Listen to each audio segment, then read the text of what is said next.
देख पा रहे हैं वहाँ पे हम बैक टू बैक आज आपको 200 दिनों की एवरेज वाले शेयर्स दिखा रहे हैं, जो बिलो हैं जो एवरेज हैं। ये तो एक हिस्सा रहेगा ही रहेगा, ताकि आप निफ्टी के और F&O के जितने भी शेयर्स हैं उसका कोई आइडिया ले पाएँ कि कौन सा शेयर अपने 200 दिन से ऊपर है, 200 दिन से नीचे है। पहले बड़ी बातों पर एक बार आ जाते हैं और फिर प्रशांत सावंत से आज फटाफट से पता कर लेंगे क्या करना चाहिए। जल्दी स्पीड से आपके सामने स्क्रीन पर आएंगे। लगातार 5वें दिन आज मार्केट पर दबाव बना हुआ है। निफ्टी ने 16,000 के स्तर को भी तोड़ दिया। बैक टू बैक डाटा इस तरह का बन रहा था कि पुल बैक के साइन नहीं मिल रहे। अब आते कॉल पुट की बात, वो क्या हो रहा है? 16,590 की पुट में खरीदारी हो रही है। इसका मतलब लोग पक्का करना चाहते हैं कि 16,000 के ऊपर नहीं आएंगे। मंदड़ियों का दबाव रहेगा, अब 16,000 के ऊपर मार्केट को नहीं आने देंगे और 16,000 के नीचे की जितनी भी कॉल्स हैं उन सब में भी राइटिंग हो रही है। बैंक निफ्टी में जोरदार गिरावट है। पिछले 2 दिन से डाइवर्जन था बैंक निफ्टी का, लेकिन आज आईटी ने निफ्टी को थोड़ा एज दे दिया। बैंक निफ्टी पीछे छूट गया। इसको इंडेक्स मैनेजमेंट कहते हैं। अहम सपोर्ट भी टूट गया इसका 34,200 के आसपास।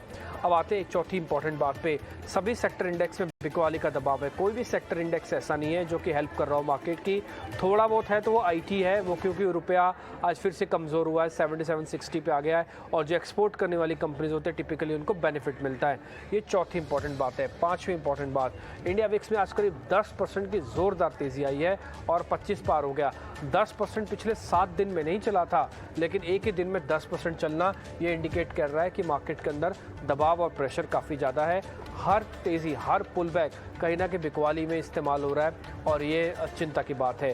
खैर आगे बढ़ते हैं। अब आ जाते हैं जरा आज के निफ्टी के डाटा पे। फिर आज के मेहमान हम पूछेंगे, प्रशांत सावंत होंगे आज के मेहमान, जो आपको ये बताएंगे कि निफ्टी बैंक निफ्टी पे करना क्या है। प्रशांत जी बहुत बहुत शुक्रिया, थैंक यू वेरी मच समय देने के लिए। हम एक बार निफ्टी का आंकड़े एक बार जरा आपके स्क्रीन पर पढ़ देते हैं। 13% का ओपन इंटरेस्ट एडिशन है। ट्रेंड क्लियर कट बिकवाली का है। रिस्क इंडिकेटर जिसको हम वॉल्यूम वेटेड एवरेज प्राइस वीवैम्प कहते हैं, वो 15,900 पे आ गया, यानी कि 16,000 से नीचे वो भी खिसक गया है। अब हर बड़ा चैलेंज आपको 16,000 16,200 के तौर में बड़ा चैलेंजेस बन गए हैं, क्योंकि रिस्क इंडिकेटर ही नीचे हो गया। आपकी अचीवमेंट तब होगी जब आप 16,000 के ऊपर आके ट्रेड करेंगे। टिल 16,000 के नीचे सब कुछ खराब समझा जाएगा। ये 50 दिन और 200 दिन के एवरेज अब कोसों दूर हैं। ये 17,000 के, यानी कि 1000 पॉइंट से ज़्यादा की हम लेवल से दूर हैं 200 पॉइंट्स के एवरेज पे। आप इसी से अंदाजा लगाइए इन्वेस्टर्स का लॉस कितना होगा। जहाँ पे इन्वेस्टर्स एवरेज 17,200 की बनती है, वहाँ पे आज ट्रेड कर रहे हैं 16,000 के भी नीचे आके। खैर एनी हाउ, रेजिस्टेंस सपोर्ट का एरिया भी आपके स्क्रीन पर आ जाएगा। अब जो नया सपोर्ट एरिया है, अगर 15,800 के नीचे के हमको आज क्लोजिंग मिल जाती है तो होगा 15,674 का, और रेजिस्टेंस अब 16,000, फिर 16,300। ये पूरी कैटेगरी अब रेजिस्टेंस वाली है। तो हालांकि लेवल्स बड़े बड़े इसलिए लिख रहे हैं क्योंकि 25 का विक्स है। हो सकता है पुल बैक अगर आए भी तो वो भी स्मार्ट होगा, लेकिन फिलहाल एट प्रेजेंट 12:06 पे अभी तक डाटा को देख के ऐसा नहीं लगता कि बाजार के अंदर बहुत स्पीड से रिकवरी आ सकती है। हाँ, सेकेंड हाफ थोड़ा कॉशियस रहिएगा। जिनके पास मंदी के सौदे बन चुके हैं, क्या उनको प्रॉफिट बुक कर लेना चाहिए? अगर इसमें आप थोड़ा हिस्सा बांट के देखेंगे तो ज़्यादा हिस्सा ये कहता है कि हाँ ज़रूर बुक कर लेने चाहिए थोड़े थोड़े प्रॉफिट्स, अगर आपको टाइमली मिल रहे हैं तो। अब प्रशांत सावंत आपको ये बताएंगे कि हमको एक्चुअली में करना क्या है। प्रशांत जी नमस्कार, बताइए सर आपका व्यू पॉइंट क्या है निफ्टी को लेकर? जिनके पास पोजीशन है वो क्या करें और जिनके पास नहीं है वो क्या करें? डीपी जी वेरी गुड आफ्टरनून और सभी दर्शकों को नमस्कार। तो हफ्ते की शुरुआत में ही जब हम मॉर्निंग शो में मिले थे तभी ही कहा था कि मुझे 15,800 700 आते हुए लग रहा है और लॉन्ग्स मत रखिए। तो काफी लोगों ने उसे फॉलो किया होगा, तो वो इंडिकेशन इनफ है पैसे बचाने के लिए। क्या हमेशा ट्रेड करना चाहिए? बिल्कुल नहीं। अगर आप शॉर्ट नहीं कर सकते हो, बट आप अगर मार्केट में पार्टिसिपेट नहीं कर रहे हो, वो जो पैसे बचे हैं वो भी एक प्रॉफिट होता है। तो काफी लोग ये समझ नहीं पाते और वो हर बार बाइंग करने जाते हैं। अगर आप कभी भी इन 4 दिनों में देखो आपने बाय किया होगा, दूसरे दिन ही 200 पॉइंट गैप डाउन हुआ है, यानी करीबन पर लॉट 10 से 15,000 का नुकसान निवेशकों को हुआ होगा। तो इसलिए अभी भी मेरी सलाह होगी कि बॉटम फिशिंग मत कीजिए। 15,850 सपोर्ट है, ये पूरी दुनिया को पता है। तो क्या ये चलेगा? ये हमें अभी तक पता नहीं है। क्लोजिंग होने दीजिए, वेट कीजिए, क्योंकि ये ब्रेक हो जाए तो मुझे लग नहीं रही कि हम 15,600 पे रुकेंगे। मेरे हिसाब से हम स्ट्रेट 15,400 तक जा सकते हैं। तो ये एक straight sell on rally market है, बट वो रैली भी नहीं आ रही है। हम रोज गैप डाउन में ही जा रहे हैं। और जहां तक मैं बैंक निफ्टी की बात करता हूं, तो निफ्टी के लिए मेरे अहम लेवल्स होंगे कि कम से कम 15,750 के नीचे हम क्लोज ना हो। अगर हम 15,750 के नीचे क्लोज हो जाए तो मेरे हिसाब से हम स्ट्रेट और 300 350 पॉइंट यानी 15,400 15,350 का जोन देख लेंगे। वो लेवल एक बहुत अहम सपोर्ट है और वहां पे हम नेक्स्ट डिसीजन लेंगे। उसके आगे की बात हम अभी कर नहीं पाएंगे। तो 15,400 बिलो 15,750 अहम लेवल होगा। जहां मैं बैंक निफ्टी की तरफ आता हूं तो मुझे दिख रहा है कि जो स्टॉक में काफी दिनों से 1800 और 1810 की रेंज में, परसों के शो में हमने बात की थी शॉर्ट करने की, कोटक बैंक, वो बिल्कुल उस जोन से रिवर्स हुआ है और वो बैंक निफ्टी का बहुत अहम कंपोनेंट है। इसकी वजह यह है कि एक्सिस ऑलरेडी डाउन है और एचडीएफसी बैंक ऑलरेडी डाउन है, तो अब बचे कोटक और आईसीआईसीआई। आईसीआईसीआई एक बहुत अहम लेवल पे आया हुआ है, बट कोटक वीकनेस दिखाना शुरू कर दिया है। तो बैंक निफ्टी में फ्यूचर्स के लिए यहाँ से 300 पॉइंट डाउन यानी 33,500 बहुत ही ज्यादा अहम सपोर्ट है। ये अगर ब्रेक हो जाए तो मुझे लग रहा है हम स्ट्रेट 1500 से 2000 पॉइंट भी नीचे आ सकते हैं। 33,500 होल्ड करना बैंक निफ्टी के लिए बहुत जरूरी है। तो मेरी ये सलाह होगी, इंडेक्स में कोई पोजीशन ना रखें। अगर आप शॉर्ट हो तो आपके लिए मैं एक स्टॉप लॉस दूंगा निफ्टी में, जो होना चाहिए फ्यूचर्स में 15,920। इसके ऊपर आ जाए तो आप शॉर्ट में प्रॉफिट बुक कर लीजिए। और बैंक निफ्टी में अगर आप शॉर्ट हो तो आप अभी के लिए 33,925 यानी यहाँ से बस 100 पॉइंट दूर अपना ट्रेलिंग स्टॉप लॉस रखिए। लॉन्ग पोजीशन के लिए मैं कोई स्टॉप लॉस नहीं दूंगा, क्योंकि ये मार्केट में मेरी स्ट्रिक्ट एडवाइस होगी, कोई भी ओवरनाइट लॉन्ग मत रखिए। जैसे कि आपने शो की शुरुआत में कहा, इंडिया विक्स 25 के ऊपर आ चुका है। नॉर्मली मैंने ट्रेंड देखा है कि जब हम 25, 26, 27 से लेके 34 तक जाते हैं तब एक बॉटम बनता है, और अगर हम 34, 35 के लेवल भी क्रॉस कर जाए तो शायद ये बहुत पेनफुल मूव हो सकती है। तो लॉन्ग्स स्ट्रिक्टली अवॉइड कीजिए और मार्केट में सिर्फ रैली के लिए वेट कीजिए, वहां पे सेलिंग की अपॉर्चुनिटी मिल जाए तो शॉर्ट कीजिए। ओके ठीक है, आपने पूरा वो एक व्यू पॉइंट रख ही दिया है। इंडिया विक्स 32 पहुंचा था 2020 में, जब माफ़ कीजिए अभी नहीं, 2020 में नहीं, कुछ 2-4 महीने पहले ही, जब हमने 15,600 को वापस टेस्ट किया था। अभी हम 24 पे, यानी कि गुंजाइश और है। अकॉर्डिंग टू इंडिया विक्स की बाजार में गिरावट आ सकती है। एक बार जरा निफ्टी की स्ट्रेटजी वापस दिखाइए जो सर ने दी है, उसमें 2 इंपॉर्टेंट ऑब्जर्वेशन है, जरा ध्यान रखिएगा। और उसके अंदर मैं ये क्यों कह रहा हूँ कि 15,750 की अगर ये टूटेगा तो 15,400 भी आ जाएगा, लेकिन आपका जो स्टॉप लॉस होना चाहिए अगर आप शॉर्ट करें तो 15,920। 920 वाले खरीदें ना खरीदें तब की तब तय होगा, लेकिन तब आपको शॉर्ट नहीं करना चाहिए, तब आपको शॉर्ट्स के प्रॉफिट बुक कर लेने चाहिए। ये क्लियर रखिएगा। ये 15,750 की इंपॉर्टेंस है क्या, ऐसा क्या है 15,750 में कि इसके नीचे बाजार 300 पॉइंट और चला जाएगा। और आज के लिए बहुत इंपॉर्टेंट है ये 15,800-700 वाली रेंज। एक बार मैं आपको चार्ट के जरिए दिखाता हूँ, आप यहाँ पे देखेंगे तो आपको क्लियर होगा। आप जरा निफ्टी बैंक का चार्ट देखेंगे और निफ्टी का ही, तो आपको क्लियर होगा। 2 इम्पॉर्टेंट सपोर्ट हैं और 2 इम्पॉर्टेंट रेजिस्टेंस है। अगर आप यहाँ पे ऊपर देख पा रहे होंगे तो दोनों जगह पर सेम जगह पर रेजिस्टेंस है मोटा मोटी। और अगर आप यहाँ पे देख पा रहे होंगे तो मैंने जो लाइन कनेक्ट की है यही है 15,750। ये पिछली बार का पैनिक बॉटम है जो हमने बनाया था। ये रूस और जब यूक्रेन की बात हुई थी, जब कमोडिटीज़ काफ़ी महंगी हो गई थी, ये उस समय का बना हुआ बॉटम है। और अब अच्छा मूवमेंट के बाद फिर से उसी पैनिक बॉटम पे वापस आ गए हैं। अगर ये गया तो कम से कम 400 पॉइंट हम और जा सकते हैं, यानी कि जितना इस ईएमआई इस लाइन के नीचे है इसका मल्टीप्लाई बाय 2 और गिरावट आ जाएगी, जो कि करीब करीब 400 पॉइंट की बनती है। तो आपके लिए बहुत इंपॉर्टेंट है इस सपोर्ट का बचना, जो पैनिक सपोर्ट है। अगर ये बच गया, 920 टिक गया, तो फिर खरीदे ना खरीदे तब की तब देखेंगे, क्योंकि अभी भी हम एवरेजेस के नीचे ही ट्रेड कर रहे हैं। इसका मतलब ये है कि आपका कन्विक्शन नहीं आएगा, फिर हो सकता है सेलिंग वापस से आना शुरू हो जाए एक शॉर्ट टर्म पुल बैक के बाद। ओवरऑल मंदी अभी हो सकती है, इसलिए थोड़ा सोच समझ के ट्रेड कीजिएगा। अभी तेज़ी के सौदों को से थोड़ा दूर रहिए। अगर आप शॉर्ट कर रहे हैं या छोटा मोटा पुल बैक देख रहे हैं तो उसको लेवल्स के साथ से एडजस्ट कर लीजिएगा जो हम आपके सामने रख रहे हैं। खैर, इंडेक्स की बात पूरी हुई है, अब हम आ जाते हैं सीधा सीधा शेयर्स पे। तो पहले तेज़ी वाले शेयर्स आपकी स्क्रीन पर, इस गिरावट में भी हैं तेज़ी वाले शेयर्स, दिखाते हैं आपको।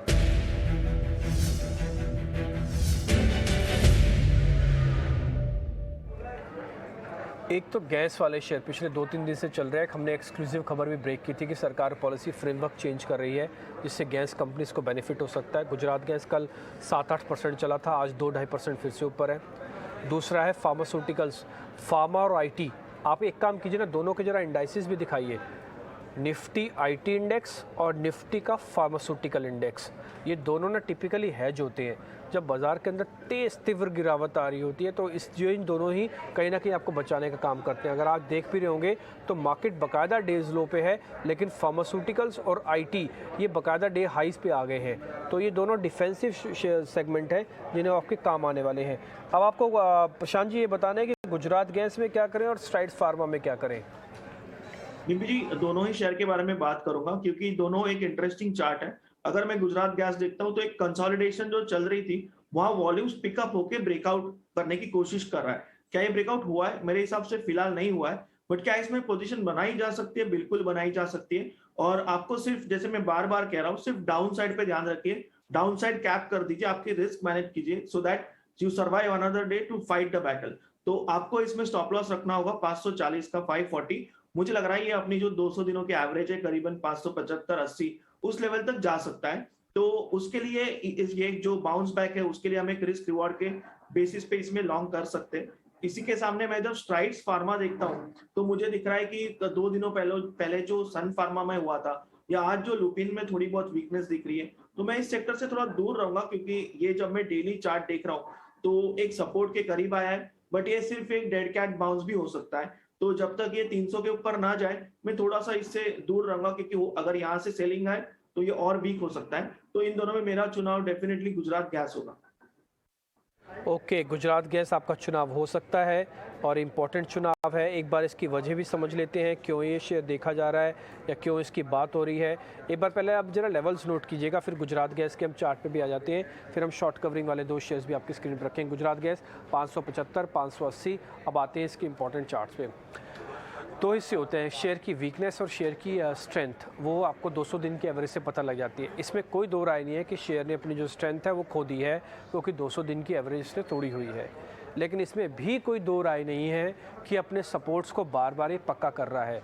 आप इसकी तेज़ी वाला सपोर्ट का एरिया मैं आपको दिखाता हूँ। जिस समय शेयर चल रहा था उस समय ये इसका सपोर्ट एरिया था। जिस समय ये शेयर टूट रहा है, यानी कि कमज़ोर हो रहा है 200 दिन, उस समय भी सपोर्ट एरिया वही है। इसलिए ये साइडवेज हो गया है अपने पुराने फीचर के अकॉर्डिंग। इसलिए इसमें पुल बैक की उम्मीद हम कर सकते हैं कि थोड़ा पुल बैक हमको आ जाएगा। ये पुल बैक स्ट्रॉन्ग होगा, ये पुल बैक वीक होगा।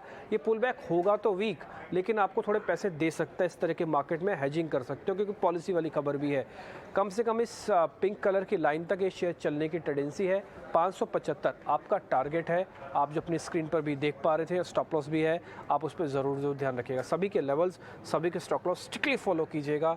अगर आपको ट्रेड करना है, कोशिश करें कम ट्रेड करें, जो कर रहे हैं उसको पक्के से करें। स्टॉप लॉस है काटिए, टारगेट है काटिए। मत रुकिए कि विक्स हाई है तो मेरे को दोनों तरफ के स्विंग मिलेंगे, इसमें कोई दो राय नहीं है, बट अपने शेयर के लेवल्स के साथ टिके रहिए।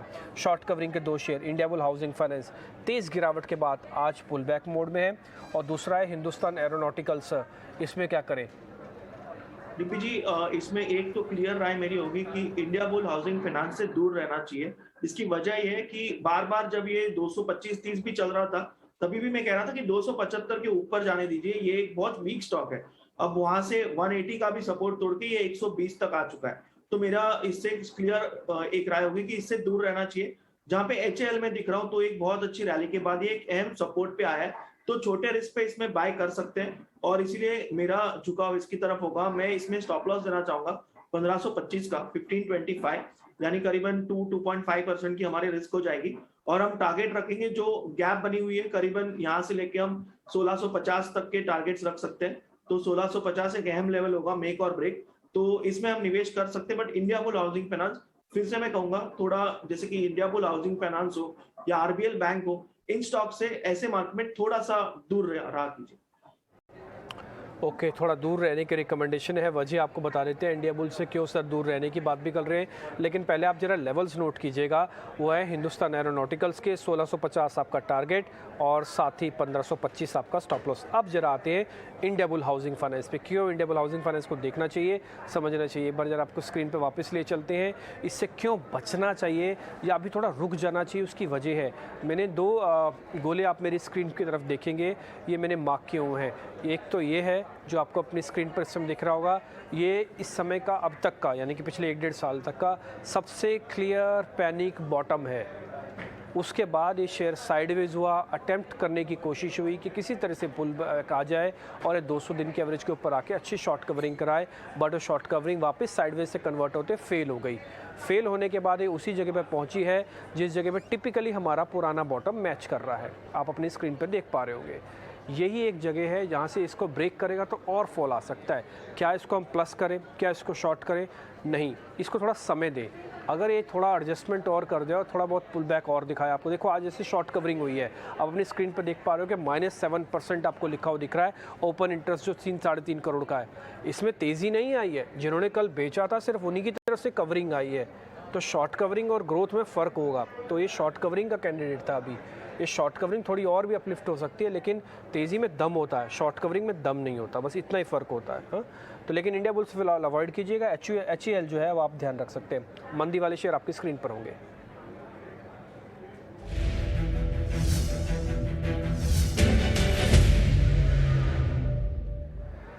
प्रशांत जी, एक तो मन्नापुरम और दूसरा JSPL मेटल्स के शेयर लगातार टूट ही रहे हैं, आज भी टूट रहा है। Jindal steel and power limited और दूसरा है मन्नापुरम फाइनेंस, ये 4% नीचे। दोनों के चार्ट चेक कर लीजिए, बताइए सर। मन्नापुरम फाइनेंस में जब देख रहा हूँ तो वो बहुत ही ज्यादा वीक हो चुका है, तो इसमें एक रैली आए तब बिकवाली की जा सकती है।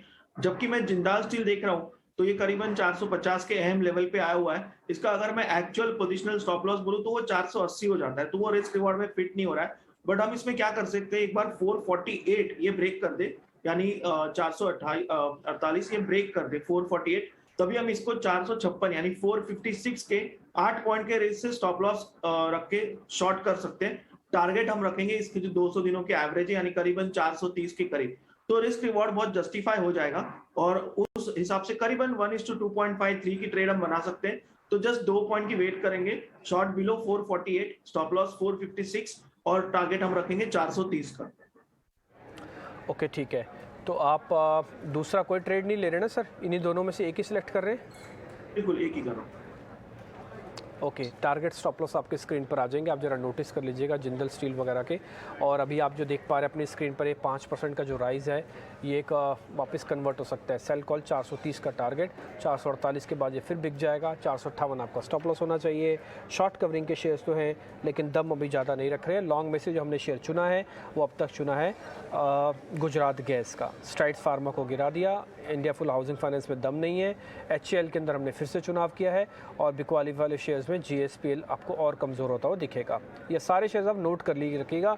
सेलेक्टिव शेयर्स हैं, बट इन्हीं शेयर्स से आपको अच्छा फ़ायदा मिल सकता है अगर आप ट्रेडिंग भी कर रहे हैं, पोजिशनल ट्रेडिंग भी कर रहे हैं 1 से 2 दिन की। सर, अनवाइंडिंग के शेयर्स जिसमें ओपन इंटरेस्ट भी घट रहा है, जिसमें प्राइस भी घट रहा है, वो है डेल्टा कॉप, चला गया सर ये नीचे। सिटी यूनियन बैंक, ये भी आज 1.5% के नुकसान पर। इनमें दोनों में क्या करें सर? जी, डेल्टा कॉर्प ने कल जो डेली चार्ट पे हैमर जैसा पैटर्न बनाया हुआ है, बेसिक जहां बुल्स एंटर करने की थोड़ी कोशिश कर रहे थे, तो मैं वेट करूंगा उन्हें फेल होने को, यानी जो लो बनी थी 215, तो इसके नीचे अगर मुझे क्लोज मिल जाए, अगर 215 के नीचे क्लोज कर जाए, तो मैं डेफिनेटली इसको 222 से शॉर्ट कर जाऊंगा। मुझे लग रहा है फिर ये एक मोमेंटम फॉल दे सकता है, कोई लोग उसको ओवरसोल्ड कहते होंगे, बट अगर ये स्टॉक 215 के नीचे क्लोज हो जाए तो मुझे बिल्कुल हैरानी नहीं होगी अगर ये तुरंत 195 के लेवल भी दिखा दे। तो वेट करेंगे, इस लेवल पे कुछ नहीं करेंगे, 215 ब्रेक हो जाए तो 222 के स्टॉप लॉस से इसको सेल कर सकते हैं। ओके, ठीक है। आप इसमें कंडीशन लगा के सेल कर रहे हैं, हमने वो लिख दिया है। 215 के नीचे आने पर ही 195 होगा। अभी ये शेयर 3% की गिरावट के साथ ट्रेड कर रहा है, जो कि 223 पे है। 7 रुपये और जाने पड़ेंगे तब जाके ये ट्रिगर होगा, नहीं तो नहीं होगा। आप मत लीजिएगा सौदा 215 के नीचे इसको शॉर्ट करने से पहले का। हाँ, 222 का एक स्टॉप लॉस आप रख लीजिएगा। प्रशांत जी, आप अपने ट्रेडिंग कॉल्स बता दीजिए, फिर समय बचेगा तो तेज़ी वाले शेयर वापस से पता करेंगे आपसे। जी, एक स्टॉक जो हफ्ते की शुरुआत में ही मैंने शॉर्ट कहा था, कोटक बैंक, करीबन 1800 से 1810 की रेंज में, वो अभी अगर 1765 1765 ब्रेक कर दे तो हम इसमें फिर से एक शॉर्ट कर सकते हैं और हमें तब स्टॉप लॉस रखना होगा 1800 का, 1800, और मुझे लग रहा है ये टारगेट स्ट्रेट देगा 1620 से लेके 1640, तो बहुत बड़ा फॉल इसमें आ सकता है। बस इसमें 1765 ब्रेक होने की देरी है, तो ये ट्रेड मुझे एक बहुत ज्यादा अच्छा शॉर्टिंग लेवल पे स्टॉक लग रहा है, तो ये मेरा फर्स्ट पिक होगा। और सेकंड पिक में फिलहाल तो कहूंगा कि जैसे कि परसों मैंने टाटा केम की बात की थी, बट आज मुझे लग रहा है कि हमें सिर्फ कोटक बैंक पे ही फोकस करना चाहिए रिस्क रिवॉर्ड के हिसाब से। बाकी कोई स्टॉक मुझे अभी शॉर्टिंग लेवल पे नहीं दिख रहे, बाइंग की तो मैं सलाह बिल्कुल नहीं दूंगा, तो वेट एंड वॉच करना चाहिए। ओके, ठीक है। कोटक बैंक है, कंडीशन अप्लाइड, इसमें 1765 के ही नीचे आके इसको आप ट्रेड करेंगे तो बेहतर होगा। और 1620 आपका टारगेट है, 1800 रुपये का स्टॉप लॉस है। टारगेट आप बहुत ज़ोरदार दे रहे हैं सर, 1620 का टारगेट 1765 के नीचे शॉर्ट करने पर। ये स्टॉक अगर 1765-50 की रेंज तोड़ दे तो मुझे बिल्कुल हैरानी नहीं होगी अगर ये 100 पॉइंट का फॉल वहां से क्विकली दे दे। इसलिए तो मैं कह रहा हूँ आपका टारगेट बहुत ज़ोरदार है, 1750 और कहाँ 1620, सीधा सीधा 150 रुपया है। और रिस्क हमारा करीब 50 रुपये का रहेगा। मान लीजिए आपने 17.50 पे भी किया तो 1:3 की रेशो बन रही है, जो कि अच्छी रेशो है कोटक महिंद्रा बैंक के सेल के लिए। बट हाँ, इसमें ध्यान रखिए, कंडीशन है, मार्केट थोड़ा ओवरसोल्ड जैसा भी लगता है कई बार पीसीआर के हिसाब से, बट थोड़ा संभल कर ट्रेड करने की ज़रूरत है। सर जरा तेज़ी वाले शेयर्स की मैं कैटेगरी में एक शेयर ही सिर्फ आपसे पूछना चाहता हूँ, वह है चंबल फर्टिलाइज़र। उसके मैं जरा चार्ट भी दिखाऊंगा और आप जल्दी से आप भी देख लीजिए इसके अंदर हमको करना है क्या। चंबल फर्टिलाइज़र के अंदर हमको एक ही चीज़ इंटरेस्टिंग दिखी, वो जो दिख रही है वो 200 दिन के एवरेज को इस तरह की मंदी के अंदर भी इसने नहीं तोड़ा। थोड़ा और श्रिंक होगा तो आपको दिख जाएगा। आपने कभी भी 200 दिन के एवरेज को ब्रेक नहीं किया, देख रहे हैं आप। जब इसके अंदर पैनिक आया भी है, बॉटम वो बच गया है। इस बार भी कुछ के ऐसा ही होगा कि पैनिक बॉटम नहीं लगेगा और ये 200 दिन के एवरेज को नहीं तोड़ेगा। अगर ये नहीं तोड़ने वाला तो एक बहुत अच्छा शेयर बन सकता है इस तरह की गिरावट में, एक छोटे स्टॉप लॉस के साथ। चेक कर लीजिए आप। होते हैं बाइंग करने के लिए, एक होता है ब्रेकआउट होने के बाद हम मोमेंटम के लिए बाय करता है, और एक होता है हम इसलिए बाय करते हैं कि रिस्क छोटी है। तो यहाँ पे मेरी ये राय है कि ये करीबन 200 दिनों के एवरेज शायद अगले 4-5 दिनों में ब्रेक कर सकता है, बट हम इसको एक छोटे स्टॉप लॉस, यानी ये 411 चल रहा है तो हम कोई 380 यानी 200 दिनों के एवरेज का स्टॉप लॉस नहीं, बट 405 के स्टॉप लॉस से एक छोटा बाय कर सकते हैं, क्योंकि स्टॉक स्ट्रॉन्ग था, एक अच्छे सपोर्ट पे आया है। तो अगर 405 होल्ड कर जाए तो हमें अगर यहाँ से 20 से 25 पॉइंट भी मिल जाए तो 1:3 की ट्रेड हो जाएगी, बट 405 ब्रेक हो जाए तो इसमें से एग्जिट कर दीजिए। ओके प्रशांत जी, बहुत बहुत शुक्रिया, थैंक यू वेरी मच आज कार्यक्रम में जुड़ने के लिए, बताने के लिए अलग अलग स्टॉक्स में समय क्या किया जाए, और आपने ये रणनीति इंडेक्स पे भी दे दी है। थोड़ा घबराने वाले लेवल्स दिए, बट ठीक है, फिर भी जो बाजार का ट्रेंड है वही हमारा फ्रेंड है। बहुत बहुत शुक्रिया sir, thank you very much कार्यक्रम में जुड़ने के लिए। फिलहाल इस कार्यक्रम से इतना ही। एक खास कार्यक्रम के बारे में जानकारी अभी आपको मिल जाएगी।